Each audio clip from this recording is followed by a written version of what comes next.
ফির চিনে না মায়ের, মায়ের কাছে কি এর ফির গিরি রে, তোর আমি আগাইছি উচাইছি, তুই কি এর ফির?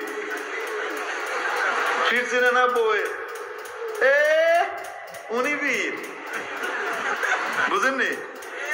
চিনি না তোমার স্বামী আর স্ত্রীর ভিতরে মহব্বত থাকে, এই মহব্বতের কারণে, অধিক মহব্বতের কারণে বেতাকাল্লুফি চলে আসে, লৌকিকতাহীনতা চলে আসে, যার কারণে বেশি কাছে থাকলে অনেক কিছু দেখা যায় না।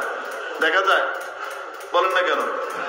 চোখ তার সবচেয়ে কাছে, চোখ তার নিজের সবচেয়ে কাছে, ঠিক কিনা? চোখ সারা দুনিয়া দেহে, নিজের দেহে পায় না কেন? তো স্বামী স্ত্রী যেন নিজের মতো হয়ে যায় একে অপরের।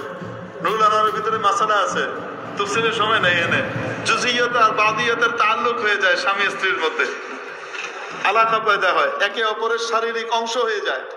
এজন্য একে অপরের ভালোগুলা কম দেয়, দোষগুলাই বেশি দেয়, বুঝেননি? ভালোগুলার ভিতরে দোষ থাকে। এক পীর সাহেবের বিবি, সেই বিবি সাহেব পীর সাহেবের কইতেছে, তুমি কি আর বুজুর্গ? বুজুর্গ হ্যাঁ, মান সাহেবের হার কাছে মুরিদ হয়,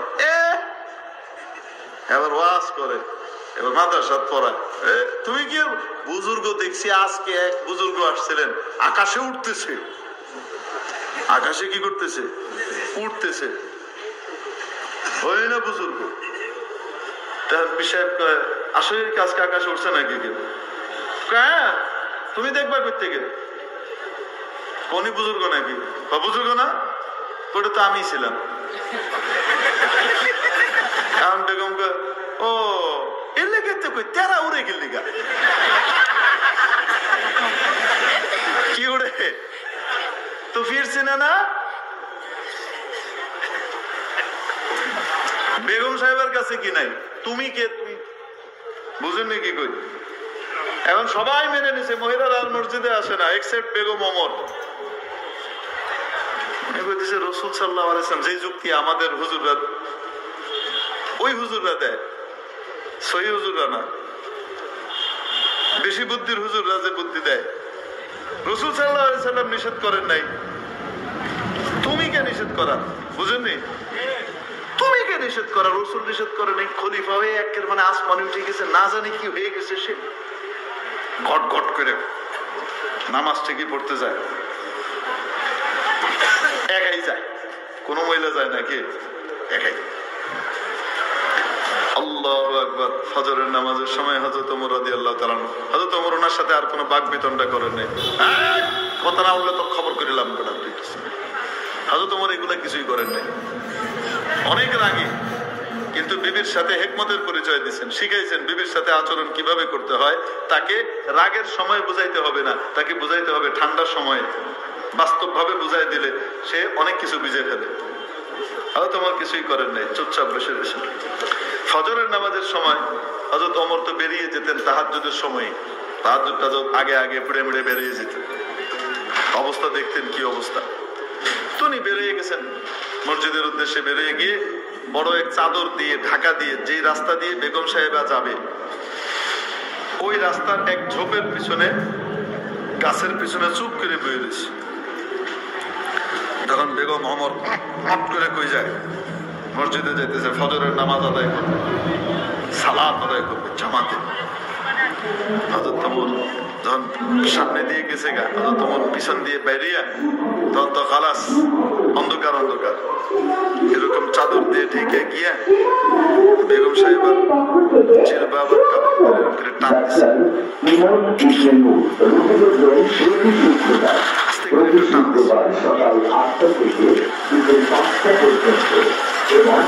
অন্ধকারের ভিতরে এরকম কেউ টান দেবে এটা তো কল্পনাই নেই, আর অন্ধকার দেখতেও তো পায় নাই কেনা, আর চাদর দিয়ে ঢাকা, ঠাপ করে কাপড় টান দিয়ে ঘটঘট করে গেছে। জোহরে আর যায় না, আসরে যায় না, মাগরিবে যায় না, ইশায় যায় না। হযরত ওমর রাজকার্য শেষ করে আসছেন, খেলাফতের দায়িত্ব পালন করে এসে বলতেছেন, কি ব্যাপার মসজিদে যাও না? জোহর আসর মাগরিবে দেখলাম না, আপনি নিষেধ করছেন। কয় না কি হয়েছে, এটা কইতে রাজি নাই, কিন্তু বুঝে এসে গেছে ওমর শুধু আমার স্বামী না, ওমর নবীজির খলিফায়ে রাশিদ। তার আদেশ মানা আমার জন্য জরুরি, যদিও তিনি আমার স্বামী। আমি শুধু তার স্ত্রী তা আমি ভাগ্যবতী যে এমন স্বামী পাইছি। ঠিক কি ঠিক না? বুঝাইছি। অতএব এখন আমরা মেয়েরা সবাই মসজিদে যাওয়া শুরু করবো, কি বলে? হ্যাঁ, এখন যদি কয় আলবানী সাহেব বলেছেন, আলবানি নুন ফানি এগুলির কি দাম আছে হযরত ওমরের সামনে? কয় না গেলি আলবানি তার জায়গায়, তিনি তার জায়গায় আছেন, কিন্তু যত বড় উপরে উঠুক হযরত ওমরের ধারে কাছে যাবে, আলীর ধারে কাছে যাবে, হযরত ওসমানের ধারে কাছে যাবে রাদিয়াল্লাহু আনহুম আজমাইন। এজন্য অতএব মা বোনরা আমরা সবাই মসজিদে দৌড় মারবো। এটা পুরুষের জন্য। এটা কার জন্য? পুরুষের জন্য। মসজিদে গিয়ে জামাতে নামাজ আদায় করা নবীজি সাল্লাল্লাহু আলাইহি ওয়াসাল্লাম বাধ্যতামূলক করেছেন। কি করেছেন? বাধ্যতামূলক। বিনা ওজরে যদি কেউ জামাত ছেড়ে দেয় তাহলে নামাজের ফল সে পাবে না। অপরদিকে নারীদের জন্য বাড়ি থেকে বের না হওয়া, চাই সেটা নামাজ আদায়ের জন্য হোক, এটার ভিতরে সুফল এবং পুরস্কার ঘোষণা করেছেন।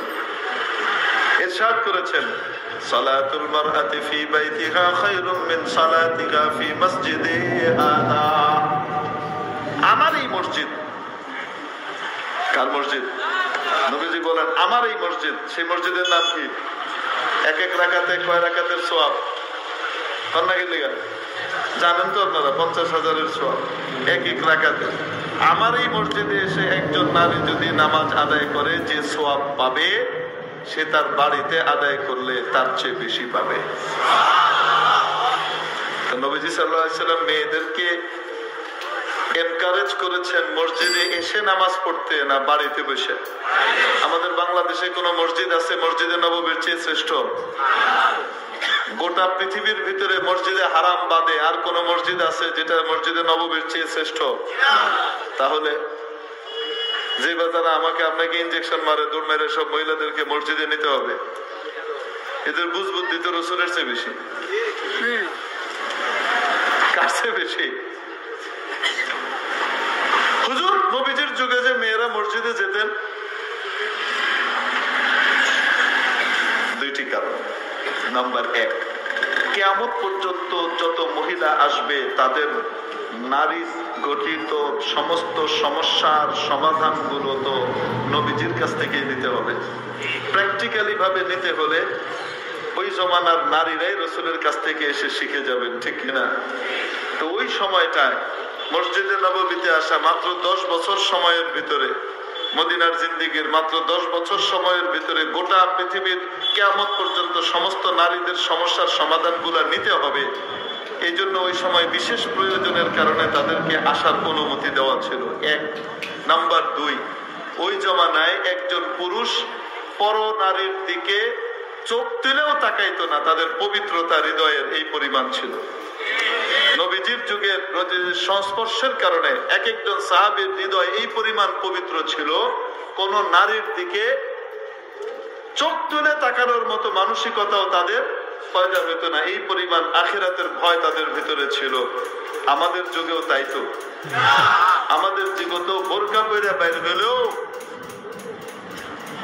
সে নিরাপদ থাকে না কোন কোন সময়, ঠিক কি ঠিক না?